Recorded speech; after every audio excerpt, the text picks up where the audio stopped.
नमस्कार, शिक्षा समाचार में आप सबों का स्वागत है।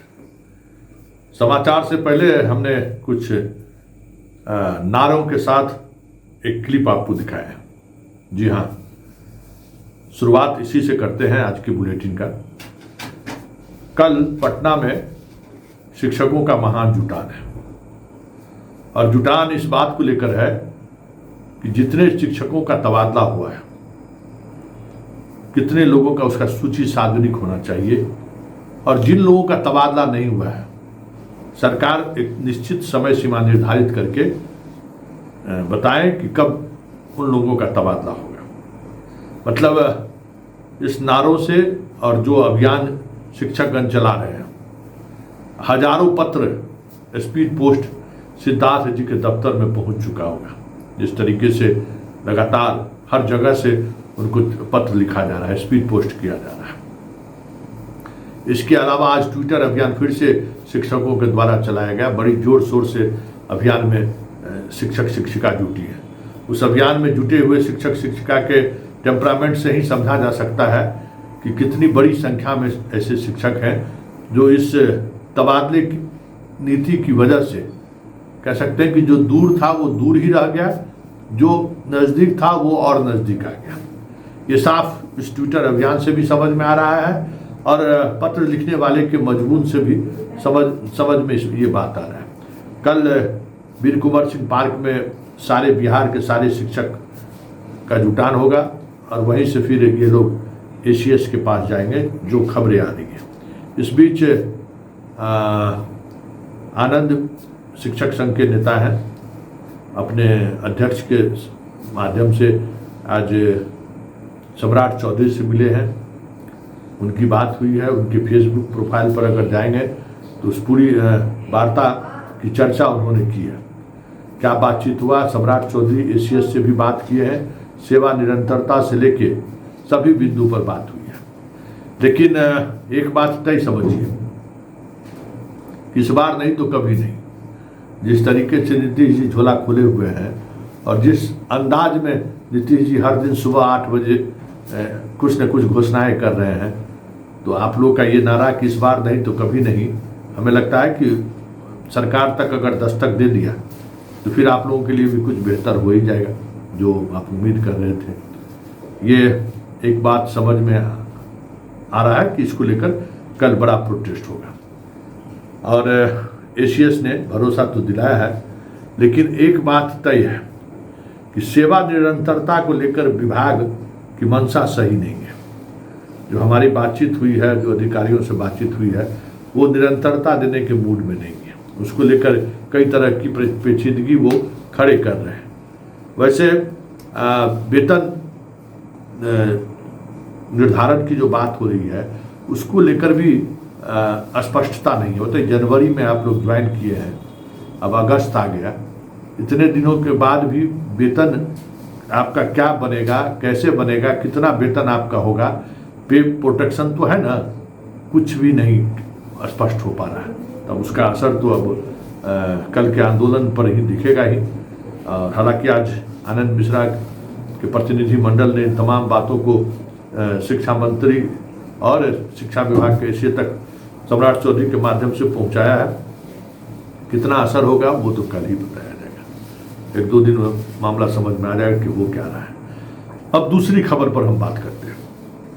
दूसरी खबर काफ़ी महत्वपूर्ण खबर हम इसलिए इसको मानते हैं, जिस खबर के लिए हम हमेशा तमाम शिक्षकों से आग्रह करते रहते हैं कि आप जरा इस पर गौर फरमाइए। सरकार को आईना दिखाने के लिए ये इस तरीके की खबर दिखाना जरूरी है। ये देख लीजिए, ये जो स्कूल आप देख रहे हैं ना, बच्चे बाहर पढ़ रहे हैं। सिवान जिला के भगवानपुर हाट विद्यालय है, भगवानपुर हाट विद्यालय, बस एक कमरा है इस स्कूल में। और न जाने कितने प्रिंसिपल साहब इसके सरकार को चिट्ठी लिखा होगा, उसका आप समझ सकते हैं कि एक बिल्डिंग, छात्र की संख्या है 115 और 9 शिक्षक है। सोच लीजिए, एक बिल्डिंग, 115 छात्र, 9 शिक्षक, मतलब 20 से भी कम हर शिक्षक पर जो है, जो राष्ट्रीय मानक है उस मानक से भी ज्यादा शिक्षक वहां होगा। और समझ जाइए ना कि आप अगर 9 शिक्षक हैं, 115 है, मतलब आप समझ जाइए कि 12 विद्यार्थी जो है, जो 12 विद्यार्थी से भी ज्यादा,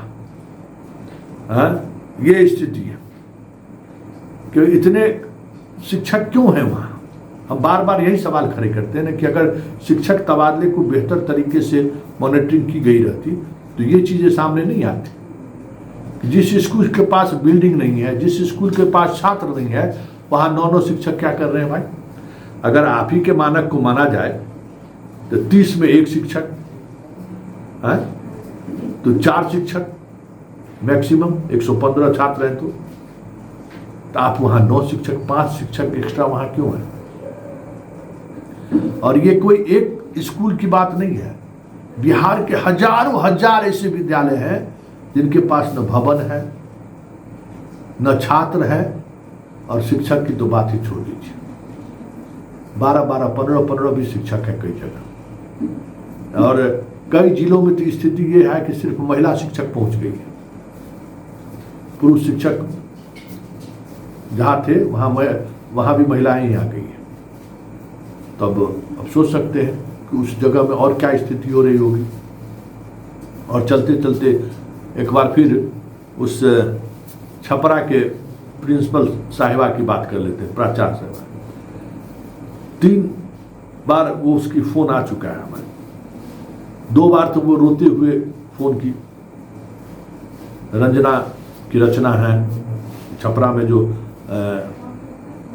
ये प्रिंसिपल बनी है राजकीय विद्यालय में, किस तरीके से प्रिंसिपल बनी है सबको पता है।